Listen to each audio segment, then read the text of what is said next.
This is Mike Tatarski, host of the Vietnam Weekly podcast and author of the Vietnam Weekly newsletter. I'll start by apologizing for the very long gap between episodes. I took a break for the Tet holiday over 2 months ago, and that just continued as I got sidetracked from scheduling guests. But we're back to normal, and I'm excited to share more conversations moving forward. Today's guest is Neil Burmis, founder and chairperson of Streets International, a social enterprise based in Hoi An that offers a fully supported 14-month culinary and hospitality training program to disadvantaged and vulnerable youths living in poverty in Vietnam and some in Cambodia. We discuss Street's focus on the hospitality sector, its functioning as a social enterprise, the demographics of the young people who receive support and the challenges they face, how the pandemic somewhat diminished the appeal of working in the hospitality sector and how that's impacted Street's recruitment efforts, and also the program's success in placing graduates in jobs and careers, future program initiatives, and a brief digression into Vietnam's tourism sector more broadly. As always, if you have any comments, feedback, or guest ideas, get in touch at matatarski@gmail.com. Let's get to my conversation with Neil. Neil, thanks for coming on the podcast. The pleasure to be here with you tonight, Michael. Yeah, I know we've got a bit of a time difference, so appreciate you joining in the evening your time. Yeah, so I think we'll just mostly focus on your work with Streets International, and kind of see where the chat goes. But I've been going through your materials and your website, and I guess kind of just to start, why? I know Streets has been around for a while now, but why does the organization focus on the tourism and hospitality sector as the place to help people? Sure. A good place to start. Streets focus mission was really to serve the really poor kids, the disadvantaged youth, as we say, of Vietnam. And from my perspective as primarily a business person, I knew that probably economic self-sufficiency would be the best kind of remedy for the ills of poverty. And tourism, hospitality is one of the first sectors of economies to take off in so-called developing countries or emerging economies, so too with Vietnam. So when we started over 15 years ago, I recognized because of that, that there would be opportunities in the hospitality and tourism industry for job training, careers, and things like that, as well as it was my background. So it was an area that I had some expertise and familiarity with. That makes sense. And I think Streets started in, was it 2004? The 2000s. So, tourism wasn't as big as it is now in Vietnam. But what was the sector kind of like at that time? It was a lot different than it is now, but it was clear that it was taking off. It was clear whether you looked on the streets in District 1 and in Hoi An where we started, or in Hue or in Hanoi, the tourists were certainly starting to arrive, and it was the lead country, the place to visit in many of the travel magazines. People hadn't gone there yet. They knew a little bit about it. It was exotic and accessible and safe. And you could see, you could read the cards and know that it was soon to be a key destination tourism site internationally.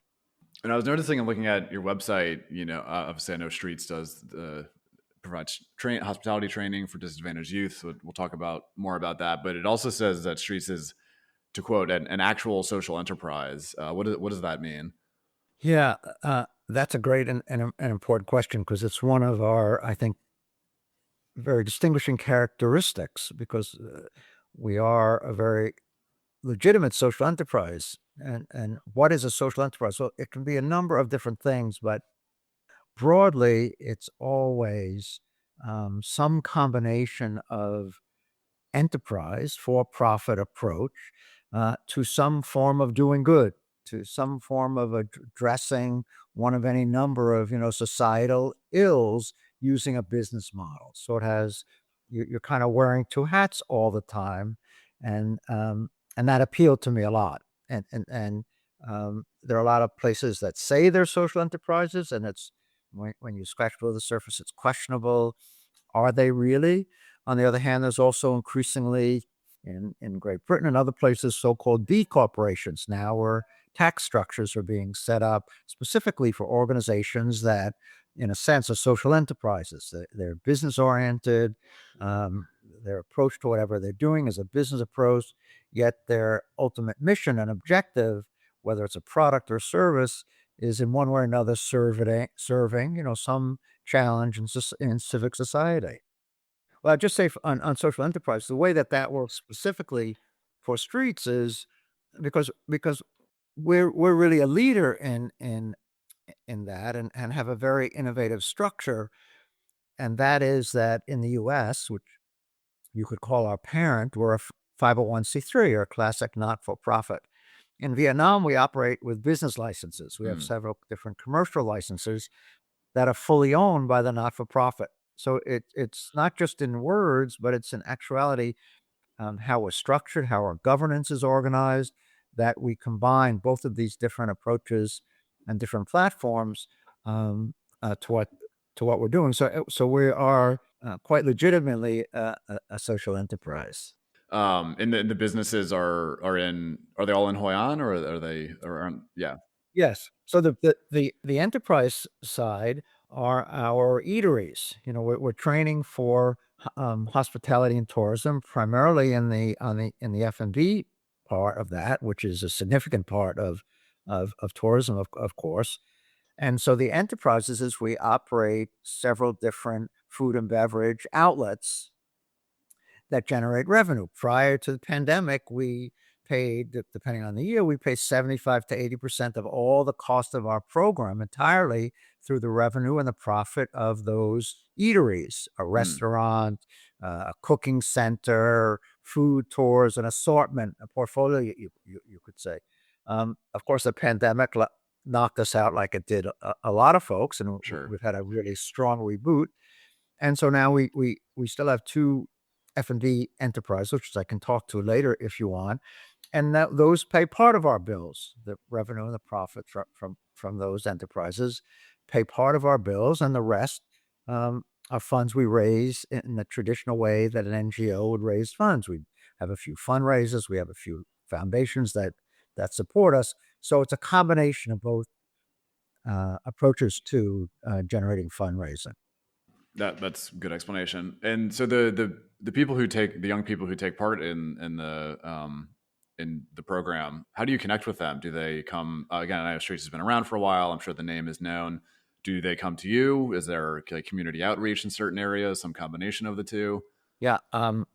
Another good question. We have a 17-month, a 14-month residential program from start to finish, quite structured, including the apprenticing at our enterprises.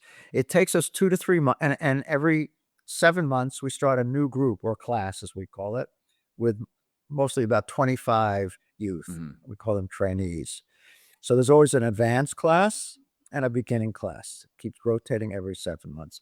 It takes us 2 to 3 months to recruit those 25 youth from the entire country, a few from Cambodia from time to time, to come to our program.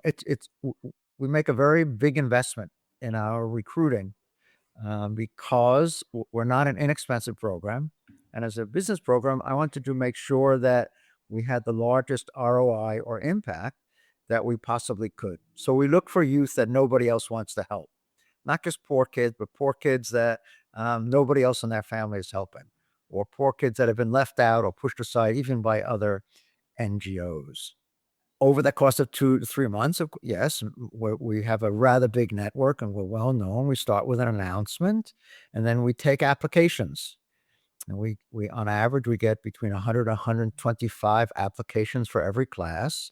And then we review the applications, as you can imagine, and then we interview eventually every trainee that's selected out of that group is interviewed at least 2 times before they actually start at Streets. Yeah, so that's a pretty rigorous process. I mean, have the demographics of the kind of the intakes have they the groups, the classes, has that changed over time, and either in terms of parts of Vietnam they're coming from, or even Cambodia you mentioned, or reasons why they're applying? Have you seen any shifts as the country has evolved over time? Well, I think because we were pretty thoughtful and structured in the type of youth that we wanted. The age hasn't changed, 17 to 22 years old. We wanted them from the entire country, so we focused on a lot of outlying areas, and we continue to do that. We've always been at least 50, purposefully, always at least 50% female, if not more. So that drives our recruiting also. Mm, We've had a kind of another focus on ethnic minority communities because, like everywhere in the world, those are typically the ones that are most left out. And that's our experience too. So we always have a contingent of ethnic minority youth from the whole country, from the, typically the more isolated communities. So I don't think that's changed very much. I think our broadly our profile is the same. What has changed a little bit um, since the pandemic uh, is it's a little bit more challenging in our recruiting because what was clearly a great, clearly and obviously to everybody, a great area to go to work. We can say it that simply in mm, hotels, right? There was no everyone knew that at every level. But the pandemic knocked that view out a little bit because a lot of people were left unemployed, as we know, and all those hotels, many as we know, closed. And you know that story. You do a great job reporting on all of that. Um, but that's visible to the whole country. So even poor youth or their families or even the orphanages where many of our youth come from are a little bit more cautious, maybe even uh, mm. incorrectly, but nevertheless skeptical. Is that really a good job now? Our hotel's going to close again when everybody gets sick another time, and we come across that quite a bit. So our we still get the 100 or 125 applicants that we've always gotten, but we're working harder to get them. We're having to do more. Um, Convincing is probably the wrong word, but in that direction, we're having to do a little bit more education would be a better word. Of it's not likely hospitality is going to go through that again, and there's lots of opportunity in hospitality. And even though yes, people were laid off, it wasn't as severe as other industries, and so that's the question was what's changed, and so that really has changed since the pandemic. Oh, that's interesting. Okay. I mean, do you know like where people might be looking otherwise? I mean, again, I know these are generally young people coming from disadvantaged communities. Are they looking at manufacturing or something like that? I haven't studied it, so but my impression, but my impression is that they're more easily swayed into things like motorcycle mechanics Mm, or kind of very rudimentary spa work and stuff because that's quite easy to get at least entry level jobs and it's available, and so the allure of the mhm. hotel isn't quite as strong. It's still there. I don't want to overstate it, but it's changed since the pandemic. And then similar, I mean, what are some of the, or maybe not similar, but what are some of the main issues that the people who take part in these classes are facing, back in their home communities? Obviously, Vietnam has gotten far wealthier since Streets was founded. There is, of course, still poverty in certain areas in particular. But what are some of the big issues that these youths are facing? Well, as you well know, although it's not always as well reported as it might be, you don't have to get very far out of Ho Chi Minh City to see pretty abject poverty. Yes, it's better, Mm, but it's not as much better as we can see in the major cities in Ho Chi Minh City or Da Nang or Hanoi. mm, So abject poverty, rural farming. Um, there's still a lot of there are orphanages. Close to half of some classes of our youth come from orphanages. That's still an issue throughout Vietnam. Those mhm. orphanages are still, uh, sadly, they're still full. But yeah, I think it's the same, and kids, we get a certain number of youth that have been trafficked either into the horribleness we all read about or know a bit about, into sex work or into slave labor in factories where they're locked in and the conditions that others do a good job reporting on. We that's still quite rampant, and and we get a contingent, a certain number of youth that have unfortunately been through those horrible experiences. Yeah, yeah, that makes. I mean, obviously, there's still a lot of problems that people face around the country and well, around around the world, unfortunately. And I could add one other thing that I think that, when our youth, they compete with college grads in Vietnam for some of the starter positions in hotels, and they do very, very well Mm, in those competitions. We almost all the youths don't have any English when they come to streets. Average have an eighth grade or ninth grade education. We have a quite good hospitality, culinary focused English curriculum and approach to instruction. And it's a comment um, that others have made. I'm not saying anything that we're not all aware of. The quality of the education when people coming out of colleges and even the universities in Vietnam sometimes, they're not very well prepared to start careers, right? mm, And so, we do pretty well in that competitive sense as well. Sometimes the youth in our program, uh, their English, their communication, their conversation English is better than university graduates. it's impressive. Yeah, and I mean, on that note, I see on your website. I don't know how up to date these figures are, but it says 450 plus youth have graduated from classes with 96% employment following, which is good. I mean, is that I guess is Mike, Mike, that's not good. That's excellent. yes. Sorry, I should have used a stronger word. Yeah, is that? I mean, I suppose that's a testament to the program and the quality of the young people coming out of it. I mean, are they finding jobs? Is it largely in kind of the Hoi An area? Of course, there's a ton of tourism there. Are they dispersing throughout the country? What's that look like? So though, just to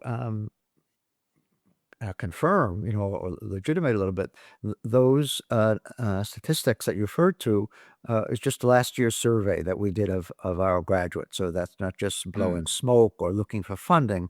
That's pretty solid um, data. And mm, 96%. And to be honest, I was surprised as anyone that we were doing just really quite so well. So mm, 96% remain employed. And this is going back over the course of 15 years and 450 something youth. I think you're looking at, I'm not, I think 58% of them we found, we knew this, but it was confirmed after 2 years are in supervisory and management roles. And then a certain small percentage have started their own business, a number own restaurants and a few other small business.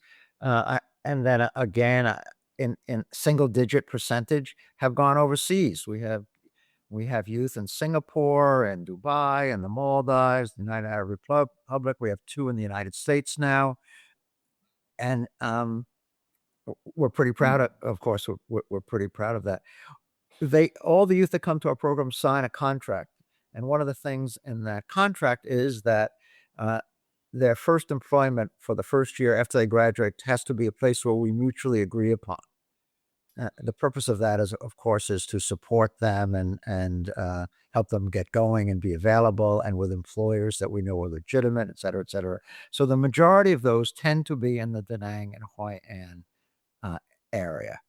After that, they're free to go where they want. Of course, we maintain a pretty close relationship with a good percentage of them, and we're often involved. And the hotels come to us when they're the top hotels, anyone when they're looking for people, and that's how it goes. And then you mentioned the two businesses or restaurants in Hoi An that you also operate. Are those run by graduates, or is that like kind of like a circular system, sort of, or how does that work?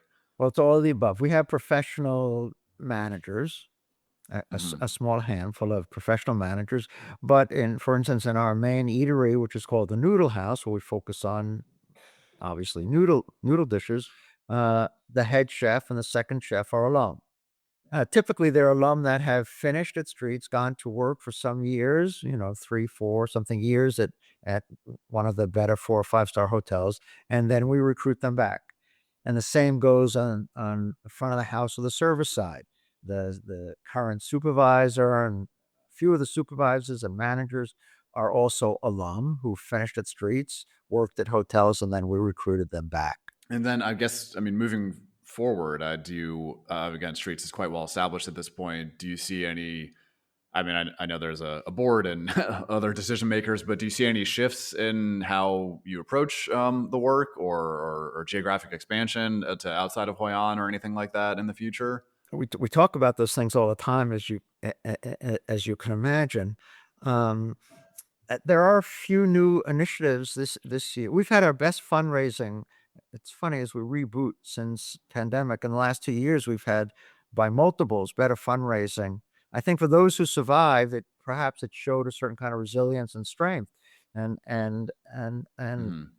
yeah, our fundraising has been really extraordinary. We've had terrific support, and as a result of that, we now have 2 new initiatives, things I've wanted to do for a long time, but I didn't wanna detract from our main focus. One of those is we are going to start in our next class, um, recruiting single mothers with their children. You know, in through the years, of course, we get single moms who apply, and for the most part, we've always stayed away from it because it's such a challenge. What do you do with their youth? And the possibilities that they would come and their youth would be placed somewhere else, that's a little bit troubling and could also easily be a distraction. Streets is a great program, but it's not an easy program in any way.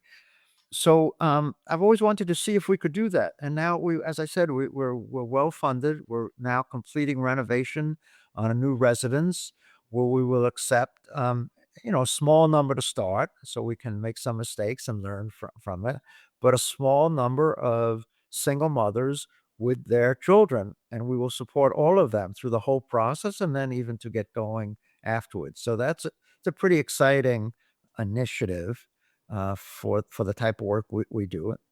The other thing that we're now in the process, also another new initiative, is we're called upon a lot to share what we do with other social enterprises or youth-focused impact organizations all over the world.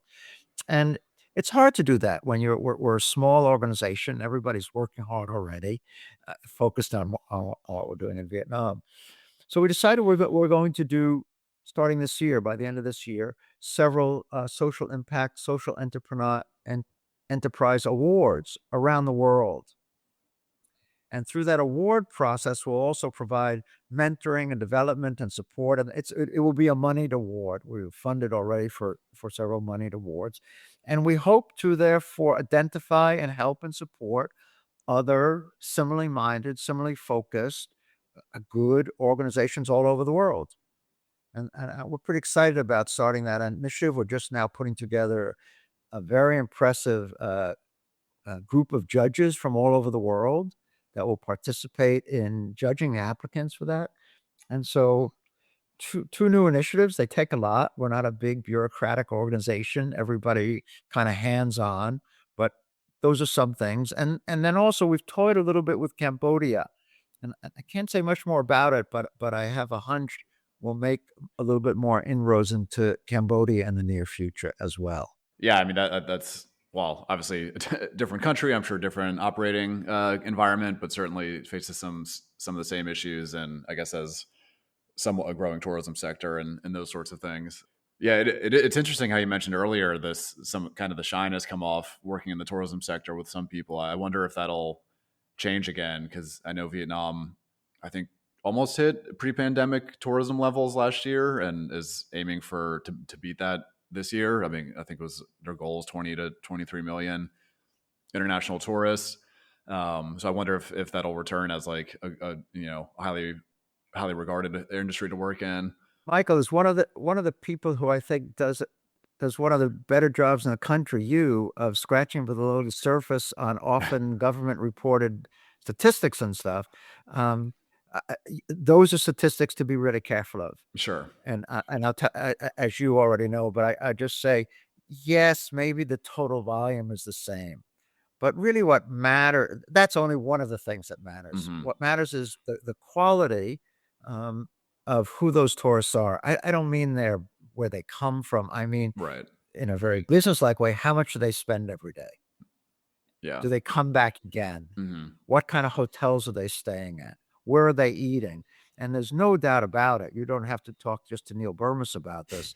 The quality of the tourists that we're seeing throughout the country, whether people want to raise their hand and say it loud or not, is considerably different than what we saw pre-pandemic. And those large numbers of how many are just flying in, yes, it's good, but we need to, as I've said, we really need to be scratching below the surface and see, are we attracting the kind of guests into Vietnam that are really going to sustain the industry and ultimately have a significant impact. And I'm not sure of that right now. That's a challenge. Yeah, no, it's a fair point. And I do wonder about those numbers sometimes, or how people even distinguish, or if the statistics even distinguish between, foreign tourists and foreign residents, for example. And yeah, I mean, I know there's always the famous, I don't even remember where it first came from, but that Vietnam's tourism return rate is like 5%, which gets used over and over. I don't, again, don't know how accurate that is, because I know in comparison Thailand's is quite high. But yeah, it's definitely a fair point with that, and an important thing to keep in mind. What one of the just while we're talking about tourism, because that really is critical to us. And I had a little bit of a back and forth at a recent business meeting in Ho Chi Minh City with somebody that was touting what a good brand and what the possibilities are. It's not that great. I mean, you can't get away from the fact that Hanoi is reported as the worst pollution any capital in Southeast Asia. Tourists don't want to walk around the terribly polluted city. There's no doubt about it. Vietnam had and probably still has one of the worst return rates of any country of tourist return rates in Southeast Asia. And the government tends to focus on, we'll make the visa easier. I don't believe that's the issue. The issue is people can't walk down the sidewalk in District 1 in Ho Chi Minh City. That's what people complain about. If you talk to them, certainly anecdotally, they can't cross the street. I mean, they can, but it's scary. Mm-hmm. It's not comfortable. And so, yes, it's funny. They joke about it. But when they think about where to go back to, they want to go back to some place that doesn't have those characteristics. And it's important we be talking about that, I think, when we talk about tourism, not just we've got these high numbers of planes and people getting off the planes coming into the country, right? Sure. Yeah. And I know we're on a bit of a tangent now, but I know the certainly flying into Ho Chi Minh City, the experience when you arrive at Tan Son Nhat is deeply unpleasant.